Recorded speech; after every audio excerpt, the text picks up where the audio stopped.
आप सभी का स्वागत है आपके अपने YouTube channel Gyandeep India channel पर। और आज का टॉपिक है कक्षा 12 हिंदी में संस्कृत खंड पाठ 5 सुभाषित रत्नानी, जिसका अर्थ है सुभाषित रूपी वचन या फिर कह सकते हैं सुंदर वचन। तो इसमें बोर्ड एग्जाम में 7 नंबर का पूछा जाता है। इसमें एक श्लोक दे देता है और उसके संदर्भ सहित हिंदी में अनुवाद करना होता है। क्या पूछता है उसमें? संदर्भ सहित हिंदी में अनुवाद कीजिए। तो इसमें पहले हम संदर्भ लिखेंगे। कैसे लिखते हैं संदर्भ? तो संदर्भ लिखेंगे इसमें कि प्रस्तुत श्लोक हमारी पाठ्य पुस्तक हिंदी में संस्कृत खंड के सुभाषित रत्नानी नामक पाठ से लिया गया है। तो इस तरह लिखेंगे इसका संदर्भ। तो ये आपका 2 नंबर का है। फिर लिखेंगे हिंदी में अनुवाद। तो इसमें हिंदी में अनुवाद पूरे पाठ कराया जाएगा। इसमें 15 श्लोक हैं आपके, तो सभी का हिंदी में अनुवाद होगा। तो सबसे पहले आपसे एक छोटी सी रिक्वेस्ट है कि आप अपनी वीडियो जल्दी से जल्दी शेयर कीजिए ताकि ज़्यादा से ज़्यादा बच्चे जुड़ सकें। और जितने भी आपके कमेंट होंगे वो सबके आंसर आपको बाद में दिए जाएंगे। तो आइए शुरू करते हैं।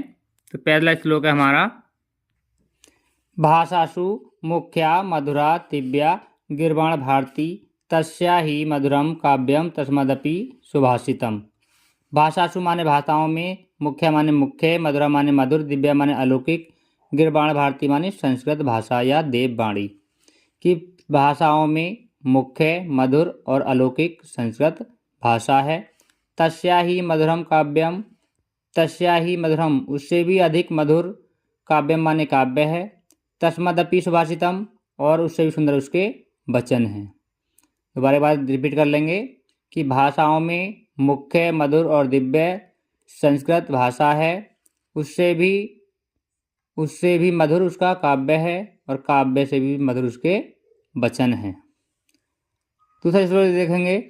तो दूसरा श्लोक हमारा, सुखार्थिन कुतो विद्या कुतो विद्यार्थिन सुखम। सुखार्थी बा त्यजेद विद्याम, विद्यार्थी बा त्यजेद सुखम। सुखार्थिन कुतो यानी सुख चाहने वाले को, कुतो माने कहाँ, विद्या माने विद्या, सुख चाहने वाले को विद्या कहाँ, कुतो विद्यार्थी सुखम और विद्यार्थी को सुख कहाँ। सुखार्थी बा त्यजेत विद्याम, सुख चाहने वाले को या सुख की इच्छा रखने वाले को, त्यजेत माने त्याग देना चाहिए, विद्या माने विद्या को, कि सुख की इच्छा रखने वाले को विद्या त्याग देना चाहिए। विद्यार्थी बा त्यजेत सुखम और विद्यार्थी को सुख त्याग देना चाहिए। एक बार रिपीट करेंगे कि सुख चाहने वाले को विद्या कहाँ, विद्या चाहने वाले को सुख कहाँ, इसलिए सुख चाहने वाले को विद्या छोड़ देनी चाहिए और विद्यार्थी को सुख छोड़ देना चाहिए। क्योंकि जब तक आप विद्या अर्जित करेंगे तब तक आपको सुख नहीं मिलेगा। इसलिए आप या तो सुख चाहते हैं तो विद्या छोड़ दें और विद्या चाहते हैं तो सुख की इच्छा छोड़ दें। अब देखेंगे श्लोक नंबर 3। श्लोक नंबर 3 है, जल बिंदु निपातेन क्रम से पूर्यते घटे से हेतु सर्वविद्यानाम धर्मस्य च धनस्य च। कि जल बिंदु निपातेन, जल बिंदु यानी जल की बूंद, निपातेन माने गिरने से, क्रम से माने लगातार, पूर्यते माने पूरा, घटे माने घड़ा। कि जल की बूंद बूंद लगातार गिरने से घड़ा पूरा भर जाता है। से हेतु उसी प्रकार, सर्व विद्यानाम सभी विद्याएं, धर्मस्य धर्म, च और, धनस्य धन, च माने और। कि जल की बूंद बूंद गिरने से लगातार घड़ा पूरा भर जाता है, उसी प्रकार सभी विद्याएं, धर्म और धन संचय करने का यही कारण है, या इसी प्रकार कर सकते हैं। यानी जिस प्रकार से धीरे धीरे बूंद गिरने से घड़ा पूरा भर जाता है, उसी प्रकार थोड़ा थोड़ा इकट्ठा करने से धन या विद्याएं संचित हो जाती हैं, इकट्ठी हो जाती हैं, या ले सकते हैं एकत्रित हो जाती हैं। आप देखेंगे श्लोक नंबर 4। श्लोक नंबर 4 है, काव्य शास्त्र विनोदेन कालो गच्छति धीमताम व्यसनेन च मूर्खाणाम निद्रया कलहेन वा। काव्य शास्त्र विनोदेन, कालो माने समय, काव्यशास्त्र। विनोदन माने आनंद में। कालो माने समय। गच्छति माने चला जाता है, बीत जाता है। धीमता माने बुद्धिमान लोगों का, यानी बुद्धिमान लोगों का समय काव्यशास्त्र के आनंद में बीत जाता है या चला जाता है। व्यसने च मूर्खाणाम, और मूर्ख व्यक्तियों का, मूर्खाणाम ने मूर्ख व्यक्तियों का, च माने और, व्यसनेन माने बुरी आदतों में, निद्रया यानी सोने में, कलेनवा लड़ाई झगड़े करने में। यानी इसके विपरीत मूर्ख व्यक्तियों का समय बुरी आदतों में, सोने में या लड़ाई झगड़े करने में बीत जाता है। दोबारा देख लेंगे कि बुद्धिमान लोग होते हैं उनका पूरा समय काव्य शास्त्र के आनंद में बीत जाता है, और मूर्ख व्यक्तियों का समय बुरी आदतों में, सोने में या लड़ाई झगड़े करने में बीत जाता है। अब देखेंगे श्लोक नंबर 5। श्लोक नंबर 5 है, न चोरहार्यम, न च राजहार्यम, न भ्रातभाज्यम, न च भारकारी, व्ययकृत्ये वर्धत एव नित्यम, विद्याधनम सर्वधनम प्रधानम। तो इसका अर्थ ध्यान निकालेंगे कि विद्याधनम सर्वधन प्रधानम। क्या विद्याधनम माने विद्याधन, सर्वधन प्रधानम माने सभी धनों में श्रेष्ठ है या प्रधान है, कि विद्याधन सभी धनों में श्रेष्ठ है। क्यों है? क्योंकि न चोरहार्यम, न तो चोर चुरा सकता है, न च राजहार्यम, और न ही राजा छीन सकता है, न भ्रातभाज्यम, और न ही भाई बांट सकता है, न च भारकारी, और न ही कोई इसका भार है यानी वजन है। व्यय करते, और यह व्यय करने से यानी खर्च करने से, बढ़त माने बढ़ता है, एव नित्यम प्रतिदिन, यह खर्च करने से प्रतिदिन बढ़ता है। दोबारा देख लेंगे कि विद्याधन सभी धनों में श्रेष्ठ है, क्योंकि न तो इसे चोर चुरा सकता है, न राजा छीन सकता है, न भाई बांट सकता है, न कोई इसका वजन है, और यह खर्च करने से प्रतिदिन बढ़ता है। अब देखेंगे श्लोक नंबर 6। श्लोक नंबर 6 है, परोक्षे कार्यहंतारम, प्रत्यक्षे प्रियवादिनम, वर्जितादृशम मित्रम विष्कुंभम पयोमुखम। परोक्षे कार्यहंतारम, परोक्षे माने पीछे, कार्यहंतारम माने कार्य को बिगाड़ने वाला हो, प्रत्यक्षे यानी सामने, प्रियवादिनम प्रिय बोलने वाला हो, यानी जो पीठ पीछे कार्य को बिगाड़ने वाला हो और सामने प्रिय बोलने वाला हो। वर्जितादृशम, ऐसे को त्याग देना चाहिए, मित्रम माने मित्र को, ऐसे मित्र को त्याग देना चाहिए। विष्कुंभम पयोमुखम, क्योंकि वो मित्र कैसा होता है, विष्कुंभम विष से भरे हुए घड़े के समान, पयोमुखम माने उसके ऊपरी भाग में दूध हो, यानी उसके मुख में दूध हो। जैसे कोई घड़ा हो, उसमें अंदर उसके विष भरा हुआ हो और उसके ऊपरी भाग में दूध हो, ऐसा होता है। ऐसा ही मित्र जो पीठ पीछे काम को बिगाड़ने वाला हो, सामने प्रिय बोलने वाला हो, इसलिए ऐसे मित्र को हमें त्याग देना चाहिए। अब देखेंगे श्लोक नंबर 7। श्लोक नंबर 7 है, उदयति सविता ताम्र स्ताम्र एव अस्तमेति च, संपत्तो च विपत्तो च महता मेघ रूपता। उदयति माने उदय होते समय, सविता माने सूर्य, ताम्र स्ताम्र माने तांबे के रंग का लाल, एव अस्तमेति और अस्त होते समय, च माने और, यानी सूर्य उदय होते समय और अस्त होते समय दोनों ही अवस्था में तांबे के रंग का लाल होता है। उसी प्रकार महता मेघ रूपता माने महान पुरुष,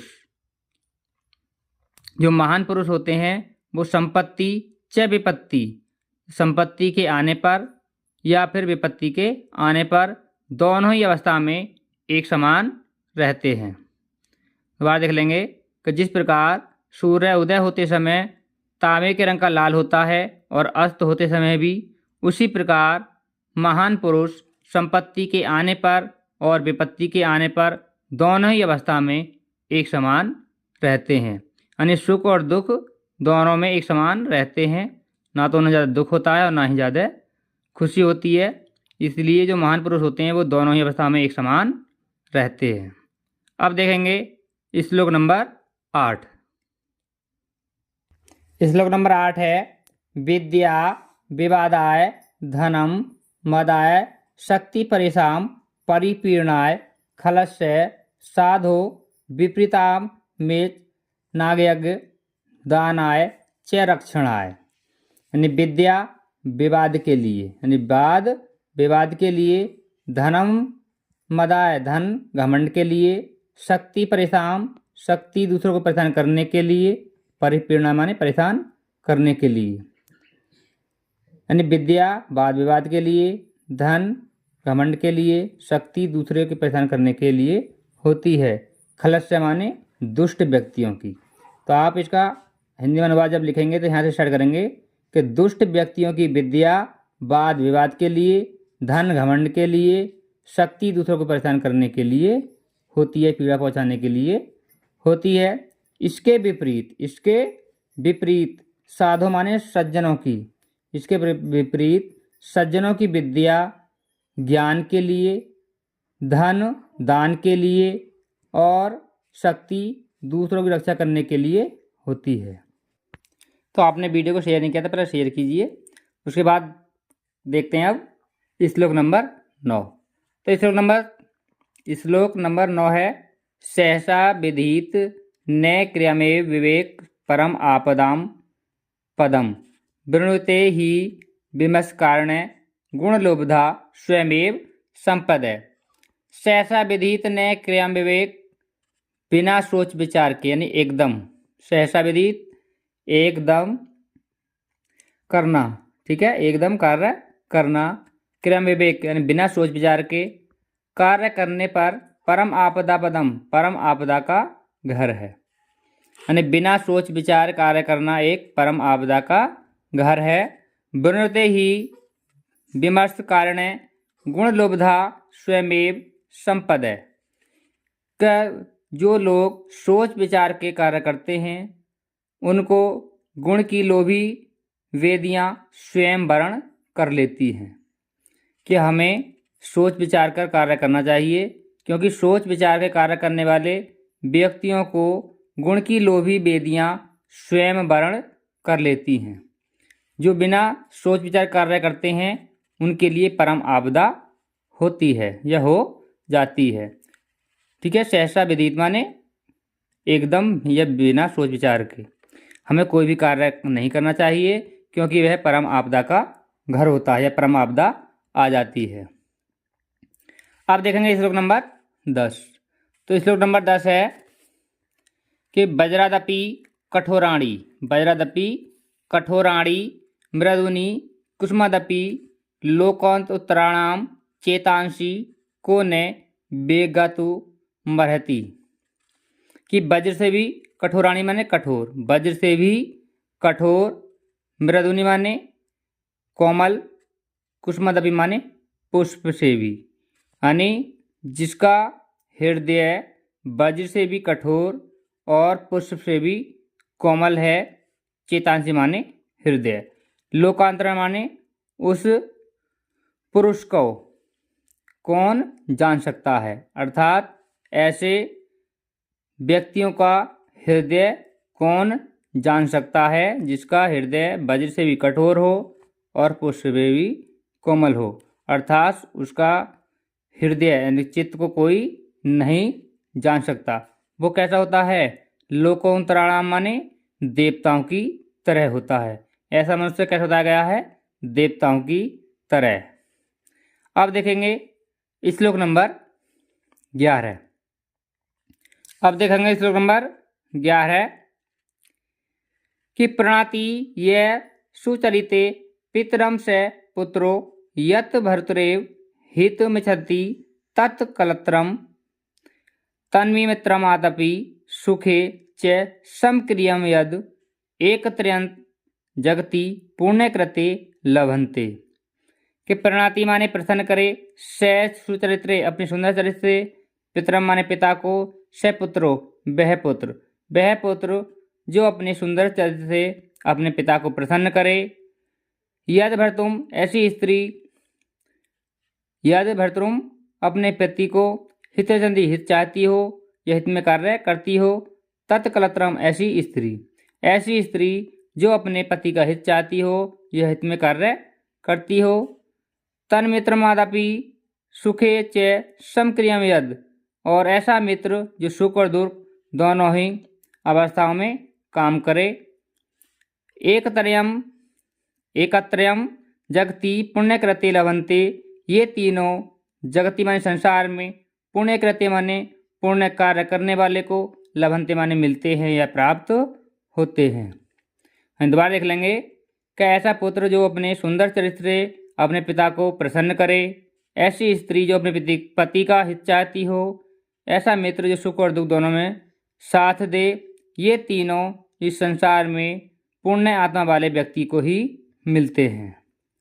अब देखेंगे श्लोक नंबर 12। श्लोक नंबर 12 है, कामान दुग्धे विप्रक्ष लक्ष्मी कीर्ति सुते दुष्कृतम या हिनस्ति शांताम मातरम मंगलनाम धेनुम धीरा सुनत्राम बाचमाहु। इसका अर्थ यहाँ से निकालेंगे कि धीरा माने धीर पुरुष, सुनत्रा माने सत्य से सनी हुई, बाचमाहु माने बाणी, यानी सत्य से सनी हुई बाणी, यानी सत्यनिष्ठा, सत्य बोलने वाला। जो धीर पुरुष होते हैं उनकी वाणी कैसी होती है? वो सत्यनिष्ठ होती है। और वो वाणी क्या काम करती है कि अपनी कामनाओं को हरण कर लेती है। दुग्धे माने होता है पूर्ण करती है, यानी जो कामना होती है उसको पूर्ण कर लेती है। विपक्ष लक्ष्मी, और गरीबी को मिटाती है। कीर्ति सुते, और यश को बढ़ाती है या जन्म देती है। दुष्कृतम या हिनस्ति, और बुरे पापों को नष्ट करती है। फिर शुद्धाम शांताम मातरम मंगलानाम धेनु, वह वाणी कैसी बताई गई है? एक धेनु गाय के समान बताई गई है, शुद्ध, शांत और माता के समान मंगलकारी। दोबारा देख लेंगे कि जो धीर पुरुषों की सत्यवाणी होती है वो कामनाओं को पूर्ण कर लेती है, गरीबी होती है उसको नष्ट कर देती है, अपने यश को बढ़ाती है और बुरे पापों को नष्ट करती है। क्योंकि वह वाणी कैसी बताई गई है? एक कामधेनु गाय के समान बताई गई है, शुद्ध, शांत और माता के समान मंगलकारी। अब देखेंगे श्लोक नंबर 13। श्लोक नंबर 13 क्या है? श्लोक नंबर 13 है, व्यतिसजति पदार्थ आंतरण को अपि हेतु न खलु बहिर्दापधीन प्रियते संसरन्ते विक्षति ही पतंग देश दे पुंडरीकम द्रवती च हिमर्षाम बुद्गते चंद्रकांता। व्यतिसजति यानी मिलाता है, पदार्थ आंतरम पदार्थों को, आंतरिक माने आंतरिक, को अपनी माने कोई भी, हेतु माने है, कोई ऐसा है जो हमारे आंतरिक पदार्थों को मिलाता है। न खलु बहुदापाधीन प्रथम संसरन्ते, न निश्चय ही बाहरी कारणों पर आश्रित नहीं है। ये प्रेम की जो डोरी है वो बाह्य कारणों पर आश्रित नहीं है, ये कोई आंतरिक ही विषय है। विकसित ही पतंग देव पुंडरीकम, विकसित हो जाता है। पतंग उदय माने सूर्य के उदय होने पर, पुंडरीक माने कमल, कि सूर्य के उदय होने पर कमल विकसित हो जाता है। द्रवती च हिमर्षम बुद्गते चंद्रकांता, और चंद्रमा के निकलने पर चंद्रकांता मणि द्रवित हो जाती है। कि ये जो होता है ये कोई बाह्यम कार्य नहीं है, कोई आंतरिक विषय है जिससे ऐसा होता है। जैसे दोबारा देख लें कि सूर्य के उदय होने पर कमल विकसित हो जाता है और चंद्रमा के निकलने पर चंद्रकांतमणि पिघलने लगती है। उसी प्रकार कोई आंतरिक विषय है जो आंतरिक विषयों को मिलाती है, आंतरिक पदार्थों को मिलाती है। कोई आंतरिक विषय ऐसा है जो हमारे अंदर आंतरिक पदार्थों को मिलाती है। बाह्य रूप का कोई इसमें आश्रित नहीं है।